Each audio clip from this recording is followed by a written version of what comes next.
2023 പ്രഖ്യാപിച്ച പ്രധാന സാഹിത്യ പുരസ്കാരങ്ങളായ നിയമസഭാ പുരസ്കാരം, തകഴി സാഹിത്യ പുരസ്കാരം, വയലാർ അവാർഡ്, ഓടക്കുഴൽ അവാർഡ് എന്നിവയെക്കുറിച്ചാണ് ഈ വീഡിയോയിൽ പറയുന്നത്. നിയമസഭാ പുരസ്കാരം ജേതാവ് എം.ടി. വാസുദേവൻ നായർ. കല, സാഹിത്യം, സാംസ്കാരികം എന്നീ മേഖലകളിലെ സമഗ്ര സംഭാവനയ്ക്കാണ് പുരസ്കാരം. നിയമസഭാ പുരസ്കാരം ജേതാവ് എം.ടി. വാസുദേവൻ നായർ. കല, സാഹിത്യം, സാംസ്കാരികം എന്നീ മേഖലകളിലെ സമഗ്ര സംഭാവനയ്ക്കാണ് പുരസ്കാരം. നിയമസഭാ ലൈബ്രറി സാഹിത്യ പുരസ്കാരം ജേതാവ് ടി. പത്മനാഭൻ. മലയാള സാഹിത്യത്തിന് നൽകിയ സമഗ്ര സംഭാവനയ്ക്കാണ് പുരസ്കാരം.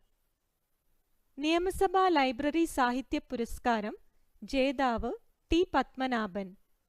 മലയാള സാഹിത്യത്തിന് നൽകിയ സമഗ്ര സംഭാവന